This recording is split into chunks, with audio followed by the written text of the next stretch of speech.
Hi guys. Good morning. Good morning. Good morning, Hong Kong. Good morning from Hong Kong. Hi Faye and hi Carrie. Good morning. Hi Faye. Hi Kay. Hi Ika in Nepal. Hello. Hi Bao. Hi Jennifer. Hello. Hi Fee, Hong Kong. Hi, Jai. Hi, Sandy. Hi, Dora. Good morning, Freddie. Good morning, Freddie. Good morning, Fraser. I see a phrase, Snellgrove. Hi, Elaine and Stella. Insta SK. Hi, Candy. Matt Hill and Sean Fitzsimmons. There you are, my boys. Hi, Michelle. Hi, Christina. Hi, Venus. Good morning. Good morning, Matt. How you doing, buddy? Good to have you here. Hi, Pasqua. Hi, Tanya. Good morning, Tanya. Hi, Danny. Hi, Marcia. Hi, good morning, Marcia. Hi, Danny. Hi, Julie. There you are. Good, making roll call. Hi, Mishy. Hi, Blurry. Good morning, Marcia Juan. Hi, Jiva. Hi, Keiko. Buenos dias. Buenos dias. Good morning, Liz Lindstrom. Good morning, Angela. Good morning, Angela. Hi, Divya. Good morning. Hi, Karen. Hi, Lizzie.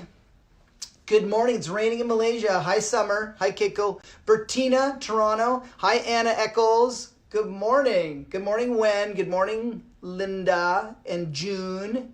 And Cynthia in New York City. There you are. Good morning. Hi, Gina. Hi, Gina. Yes, good morning, Linda.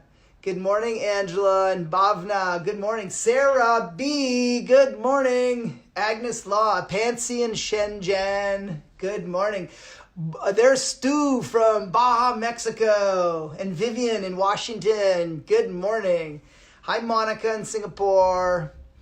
Good morning, Jane Powell. There you are. Agnes. Hi, Pei and Suling. And Angela.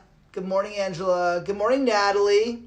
Good morning, Caddy. There's Scotty. There you are, Scotty. Good morning, Lawrence Millman. There you are in Bali. Hi, Kelly. Bumblebee Tuna. Oh, my gosh. Hello. Good morning. Yes. Hi, Madison in Hawaii. And Maya. And Mary. Yeah. And Rainbow. Allie McKay. There you are, you philosopher, you. Hi, Amy Mines in New York or in Atlanta. Serene. Hi, Serene, just down the street from me. Hi, Serene. Hi, Nikki. You're also just down the street. Hi, Santa. Hi, Shelly. Hayashi. Ohayo gozaimasu. Ohayo gozaimasu. Hi, William from Belgium. Hey, there you are, William. So cool. Hi, Emma Tang. Good morning, Pansy. Hi, Susan. Yeah, good morning. Good morning. Hello, Elise. And Nav, there you are, Nav. Hello. Hello. Hi, Hong Kong and away. Hi, Poen. Yes, good morning, Nikki. I see you there. Good morning. Yeah, hi, Nav. I see you there. Morning, Jane. Happy to see you. Yeah, so great. Oh, good. Hi, Madison. Yeah, great. I'm glad you liked yesterday. Hi, Jenny. So we have 1 minute left of the roll call. Yeah, good morning, Bueller. Bueller, send me your name. Hi, Evie. Good morning. Yeah, Bueller. I posted that little clip of Ferris Bueller's Day Off, which has been my running joke in my trainings for years. And I always, whenever I ask a question to the teacher trainees in the group, hi, Suzanne and Eva, together. Woo, awesome. My pilots have arrived. Stu, the heli pilot, and Suzanne and Eva, the 747 pilots. Hi, Angie. Good morning, Rebecca. But in my trainings, I would ask a question. I'd pose a question to the group of students. Hi, Soso. Hi, Soso. Good morning, Rebecca. And then when no one would answer, hi, Melanie. Right, you know Melanie. That when no one would answer, I would ask a question, no one would say anything, and I would go, Bueller. And the crowd, okay, some of you guys would know it. I can't say everybody, but some of you guys would know it. Hi, Rachel. But most of the crowd would be like, what the hell are you talking about, right? Like I'll be like teaching or training in China. It's my Chinese friends, right? Or even here. And like that movie was like a long time ago. And so a lot of people hadn't seen it. And they're like, what the hell? So I had to post it finally. I posted it. And there you have it. So that's the roll call. Bueller. So yesterday, I talked about one of the guiding principles of the classical yoga path, which is brahmacharya. And we talked about how, hi Yiling, yes, save Ferris. Totally. Hi Sheila O'Sullivan. So Deborah Lynn, I was about to say, where are you? So yesterday we talked about brahmacharya and how this concept is walking in the footsteps of God. And good morning, Lynn in Shanghai. Great. The walking in the footsteps of God concept is like, how can we, hi Yuchin, how can we align ourselves along the path that is right for us? How do we align ourselves onto the path that's right for us? And one of the ways that I have thought about it over time that has helped me sort of correct my path when it's sort of been rocky or cloudy is like checking with myself, like, who is it or what is it that I set as an ideal or as like a motivating, an attracting force that helps me grow? Who is a mentor or an idol, or who is someone that like I really work with and I work towards? Hi Brandy, there you are. And I let those positive influences, our teachers, our parents, whoever, our partners, whoever, people that are like a very strong, powerful example of something positive that we wish to embody. And when we're out of line, it's like, what would that person think, or what would I feel if I knew they were seeing me in this moment? And I mean, that has helped me because sometimes my judgment has been off, and you got to make a lot of small mistakes in order to recognize higher goals. You gotta be willing to let small bad things happen all the time. In order to like align to your bigger life's mission. So it isn't like we're trying to avoid mistakes or doing bad things or indulging, but we're learning over time to align ourselves to a place where we feel like there's a glowing nature to ourselves when we're actually living our life. Like when we do things, we're like, I did that. Like I'm proud of it. I feel compelled by it. So I touched yesterday on within that context of brahmacharya, I touched on a concept from the Indian tradition, which is the 4 stages of life. And I got a bunch of questions from you guys, so I wanted to use today's session to go a little further with the 4 stages of life, because it has provided some insight for me personally, so therefore it fits the objective of our talks, which that's the objective, like to pass on whatever meager knowledge or whatever meager, insights or wisdom I've had. Hi, Janet. So I wanted to touch on first the idea that the whole point of the spiritual path or spiritual work, the whole point of spiritual work is to catch on or to scratch the surface to the notion that we are more than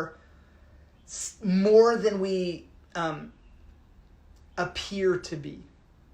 That our, hi Reka, that we are more than what you see right here. And that is no small task, because our senses run our desires. Like, we love the way things look, things look good. So then we, in turn, we want to look good because we want to be like things we like. our senses sort of manipulate our desires and our wants, and then those desires and those wants start to shape our judgments. And then we use our judgments as if that is our wisdom. And then we start to shape things based on those judgments. But the judgments are already biased based on our desires and our wants, and those are in turn shaped by our senses largely. And so spiritual work is about catching on to the fact that we're more than we appear. That's a big thing, you know. That's not a small thing at all. Because we look and we go like, God, when my body's stiff or stuck or I feel heavy or like something's wrong in this kind of structure that I'm building as me, then I feel awful. I feel, unworthy or inadequate or whatever. And then that's shocking because that will stop our whole path. Life is still carrying us forward, but we're getting dragged. So to address this piece that we are more than we appear to be can bring us incredible liberation from the pains and sorrows that our senses sort of punch into our mind, into our judgments. I made a joke yesterday to my friend. I said, 10 grand, yay! I said yesterday, I made this joke to my friend. I said, good-looking people are boring. Now, I'm not saying that as a standalone. That I have to put in context. But what I mean by that is that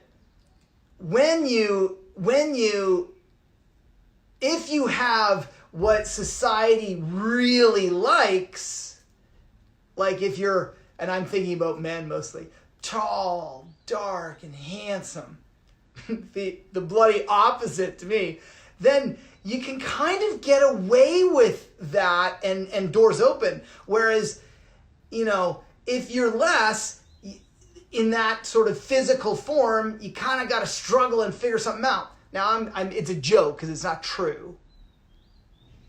But the power of developing ourselves, the ability to develop ourselves is kind of forced upon us.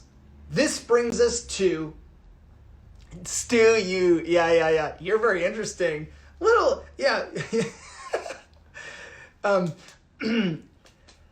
this brings us to the 4 stages of life. The 4 stages of life, let's review them from yesterday. First stage is, in general, there's general markers, 0 to 25. It goes like every 25 years. That's kind of an older model because that changes.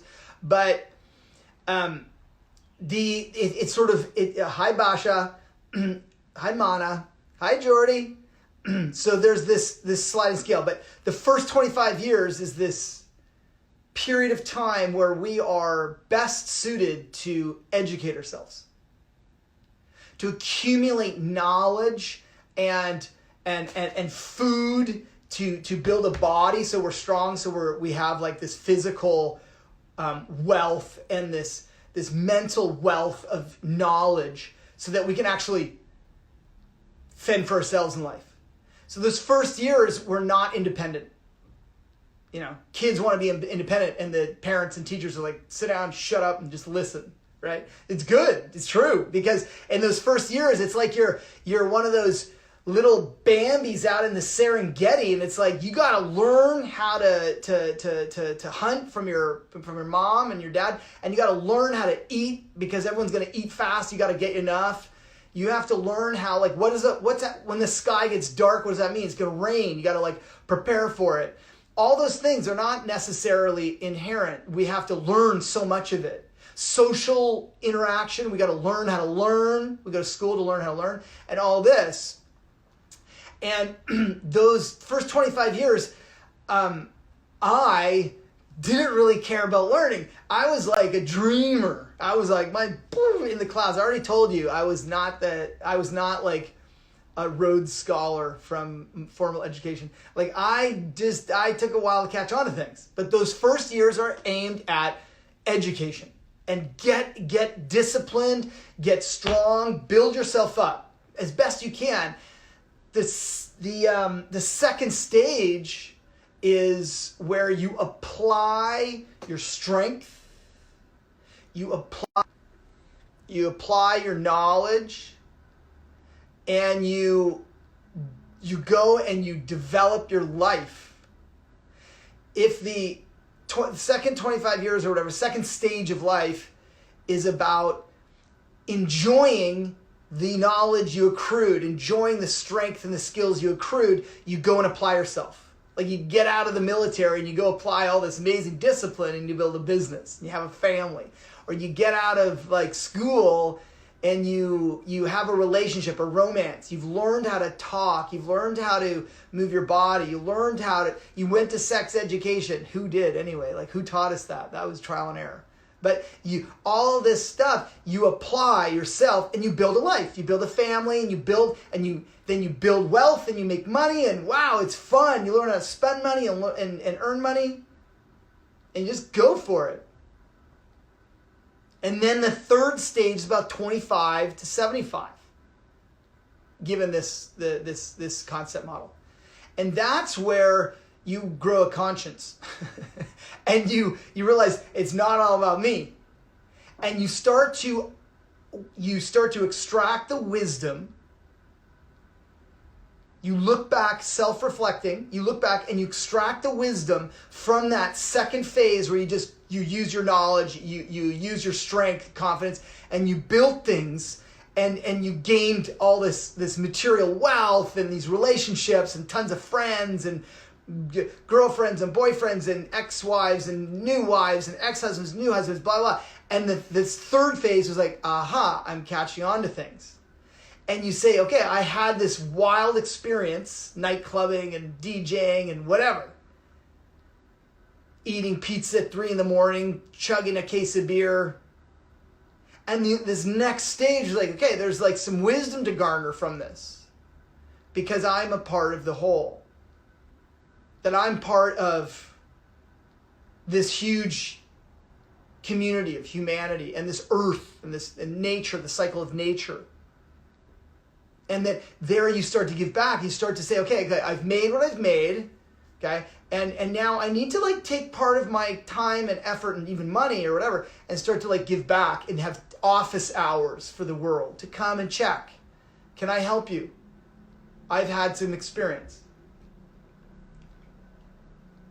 The fourth stage is where you recognize that life is not forever.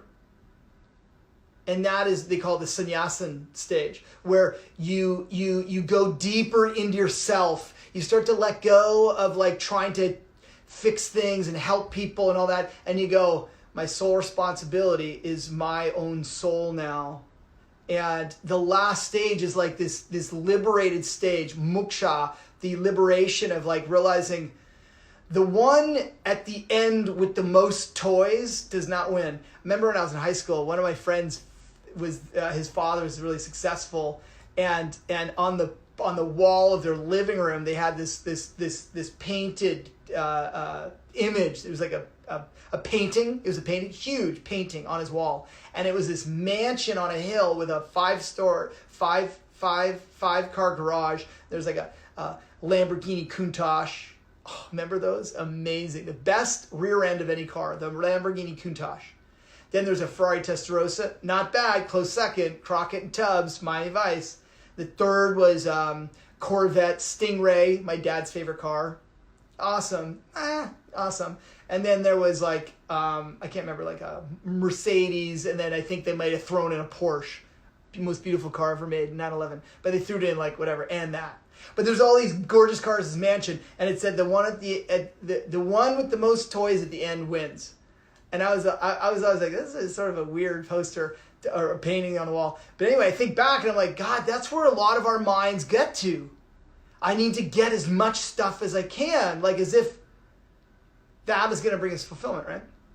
Well, that last stage of life, the Sunnyasan stage, is the stage where we recognize, wow, the only thing I truly have is the quality of my heart, the quality of my mind. We don't even have the quality of our body. As you get older, it's like there are circumstances that are beyond our control. You can't deal. It's like work it all you want, but it's like, there's a slow path towards an end.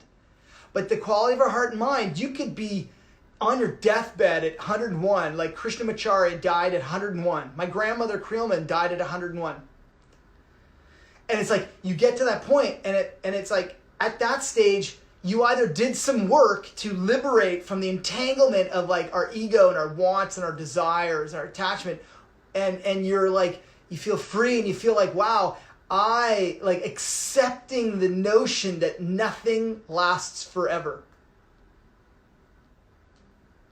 But to get there, to be in that state, this 4-stage journey stipulates that you want to fully realize each state. So, I have some thoughts on it. Which would include, okay, the first stage is acquiring knowledge. If you don't acquire knowledge and you're already in the second stage, like you're just working hard, building relationships and building business and trying to make money, but you did not get solid, sharp, defined education, knowledge, discipline, then you're going to fumble in the second stage a hell of a lot. So many of us, I feel like I'm in that boat. I'm in that second stage still. And I feel like, I mean, all the stages are sort of mixed. It's not defined by age. When we look at it holistically, it's like doing all of it kind of ongoingly is ultimate. But gaining knowledge, reading, studying, being serious about what we know, like, yeah, I read that book. There's this amazing book, Atomic Habits, or there's this amazing book, like The 12 Rules for Life. There's this amazing book, the Bhagavad Gita. Tell me the 3 most profound things that impacted your knowledge base. Well, it's about, and we get stuck because we're not necessarily trained to formally absorb the knowledge, to suck it up. And I am a late bloomer, baby. Whoa. Teddy will tell you. I'm like, to read a whole book has taken me, 40 years or whatever. So to get deep, studying and acquiring the knowledge fully, like knowing something fully, having a seriously marinated brain within some knowledge base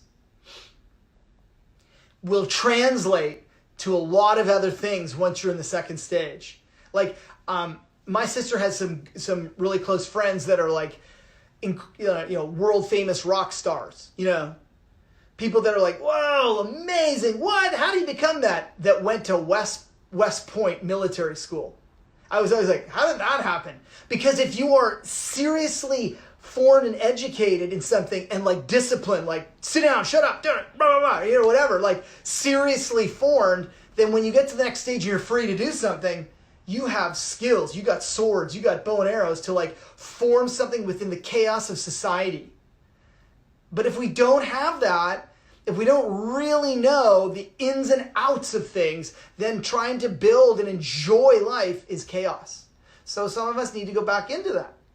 The second point is, once you're in that second stage, a lot of people don't want to make money. Oh, I want to be charitable. Oh, I don't want to make money. Give it away. Give everything away. Be charitable.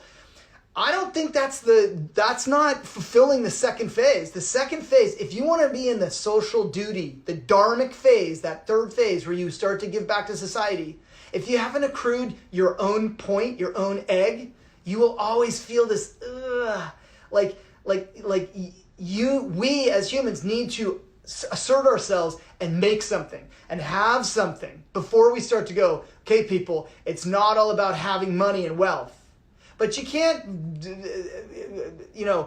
espouse the gospel of like, oh, it's not about wealth and material if you've not experienced that fully. It will be a false premise. The words will not land.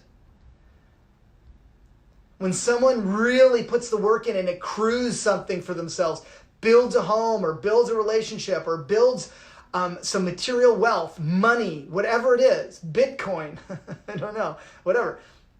When you get that, you don't want it to go on forever, making more money. That's also kind of gross. It's like finding, but you got to get through one point, like make money, make something serious, like be in it. Don't give it away. I see teachers always giving away their time and money and as if like charitable causes will save them alone. But I don't think that doesn't seem to work when I look around. ask for what you deserve, make the money, and determine that once you secure this point, the Muladhara chakra, the Svadhisthana chakra, once you secure that point, then you really know what it's like to have something, then you know what it's like to give it away. But if you don't already have it, giving it away leaves you in this insecure point where you won't fully understand it. So then when we get to that stage of like, there is a dharmic responsibility to give back to people, to give people wisdom, to give people, financial powers, give people money, like that is really powerful. And it should start before we're nearly dead. Like this stages of life, like it said, like at 50, you start to go, okay, like maybe now it's a little bit longer. Maybe it's a little later. Maybe we have to work harder to get money. Like maybe, I don't know, maybe education lasts till we're 40 and then the second stage till we're 60. I don't know, whatever. But you start to like go, okay, like the person at the end with the most toys doesn't win. We know that, man. Why does Warren Buffett drive a 1980s Ford Escort? Because he figured something out. He's like, yeah, like the complexity of life lies within our mind, not within our material wealth. So you get to a point and you go, okay, like I still want to earn, but like let's start to like balance it out, because the last stage cannot come. You can't get sick one day and go, okay, I'm going to be spiritually aligned for the end of my life if you've been like ravenous and greedy about getting more and getting more and getting more the whole time. There has to be a period of gestation where you start to sit deep in your heart and go, okay, I made what I made. It's been great. Let's continue living, but into a new ethos where the non-attachment and letting go and being in the spirit, the timelessness, the ultimate space of like it's like Bill Murray. It's like, when things are funny, man, we should laugh. When things are sad, we should cry. We should be available to all of it. And you can't totally be available when you're working your balls off, or your bleep, working your ass off, or bleep, whatever. Because you can't expect yourself to be completely charitable if you're working to build something. I mean, yeah, like you guys use Bill Gates as an example. That guy worked 24/7, 7 days a week for years building what has changed the world. He kind of changed the world. Same with like Steve Jobs, but Bill Gates is a good example. And it's like not till years later. I mean, he built billions. People are like, oh, you have too much money. He goes, give me a minute. I'm going to give it all away for the right reason, but I haven't figured out the reason yet. I think he's a sage in our modern times. We're too hard on ourselves. We expect to be monks when we haven't even been educated yet. We're expected to be like spiritually liberated and aligned people when we have not made $10 yet. We can't expect to do all the stages at once, you know?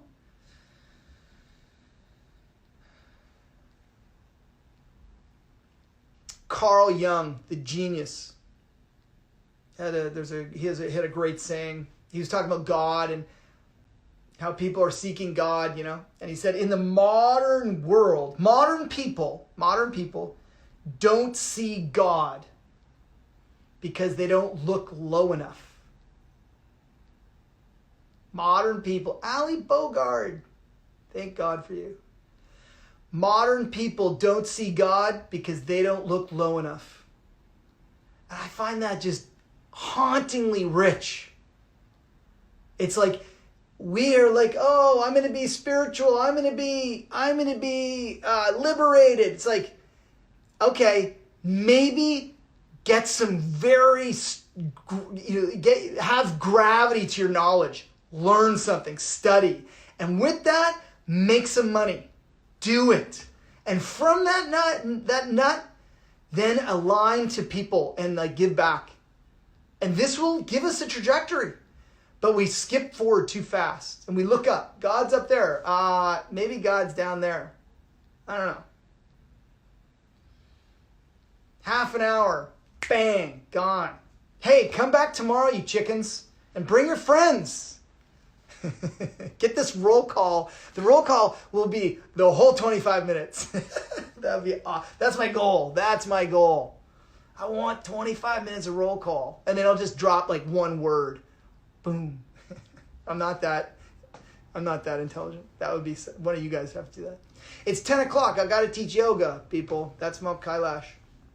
Mount Kailash is the axis of the universe as known through the Hindu, Buddhist, and Jain traditions. And it stands as a, as an anchor point within the chaos of life. The constellation of chaos has a center point of stability. And we look to this, and we can align to this mentally and emotionally as a way of stabilizing our energy, even while there's chaos in our mind and in our lives around us. Finding something to stabilize us, and then choosing this and using it for some time. It is undeniably helpful.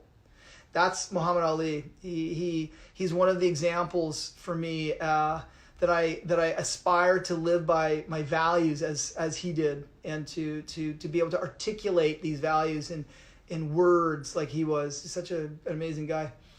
Love you guys. I'm doing level 2. Boof. Level 2. Boom. If you don't want to practice with me, that's fine. But I'll see you tomorrow at 9:30, okay? Let's do it. Love you guys. Namaste.